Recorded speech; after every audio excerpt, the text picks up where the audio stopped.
ওসমান হাদির শুটার ফয়সাল করিম মাসুদের সাথে বিএনপি নেতার গোপন আঁতাত। এবার প্রকাশ্যে আসলো চাঞ্চল্যকর তথ্য।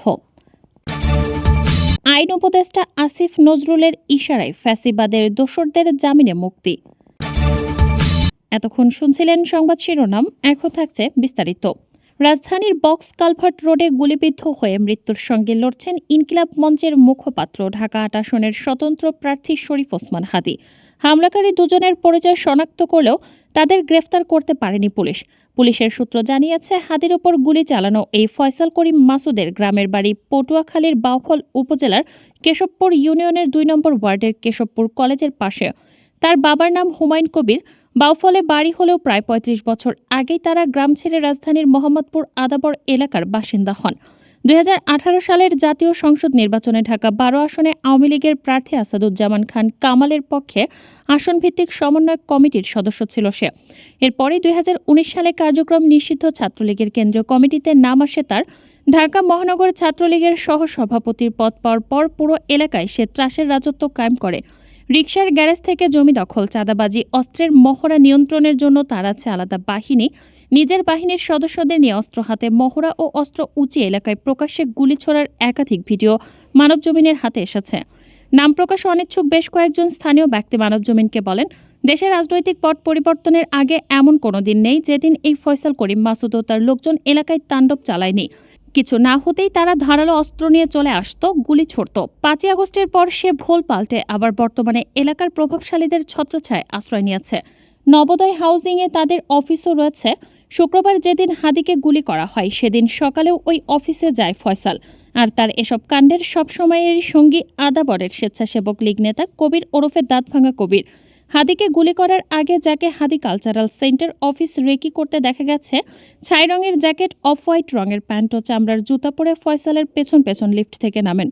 আদাবর এলাকার নবোদয় হাউজিং, শ্যামলী হাউজিং দ্বিতীয় প্রকল্প ও বেড়িবাঁধ এলাকার ছিনতাইকারী ও কিশোর গ্যাং লিডার হিসেবেও সে পরিচিত। এছাড়াও দাঁতভাঙা কবির আদাবর এলাকার যুব মহিলা লীগের সভানেত্রী রোজি জয়িতার আস্থাভাজন হিসেবে পরিচিত।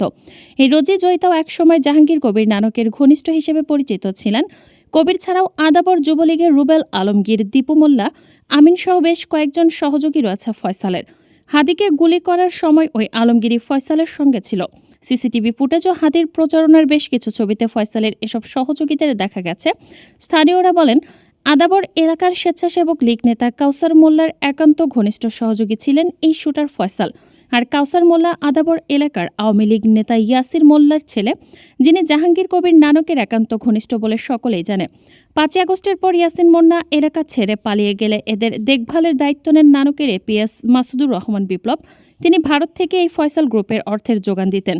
২০২৪ সালের ৭ই নভেম্বর আদাবরে ব্রিটিশ কলাম্বিয়া স্কুলের কার্যালয়ে ঢুকে অস্ত্রের মুখে ১৭ লাখ টাকা লুটের ঘটনায় ফয়সাল যখন দুটি বিদেশি পিস্তল, দুটি ম্যাগাজিন, ৫টি গুলি, ৩টি মুঠোফোন ও ৫,০০০ টাকা সহ র্যাবের হাতে আটক হয়, তখন এই বিপ্লবী বিপুল টাকার বিনিময়ে মাত্র ৩ মাসের মাথায় তাকে জামিনে জেল থেকে বের করে আনে।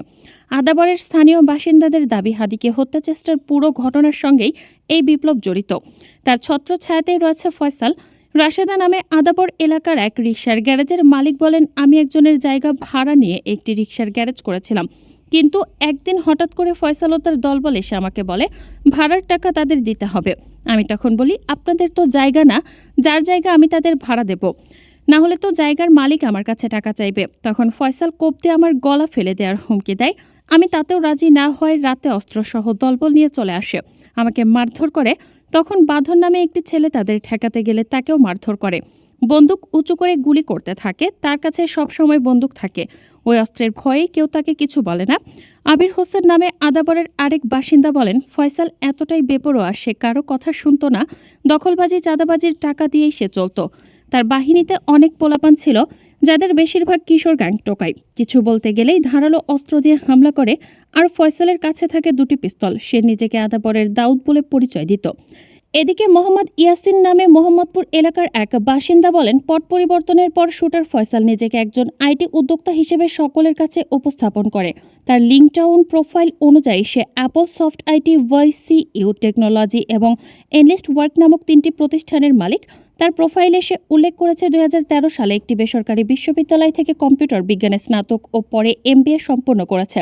তার মালিকানাধীন YCU টেকনোলজি ২০১৬ সালে বাংলাদেশের মুক্তিযুদ্ধ বঙ্গবন্ধু শেখ মুজিবুর রহমানকে নিয়ে ব্যাটল অব ৭১ নামে একটি কম্পিউটার গেম তৈরি করে।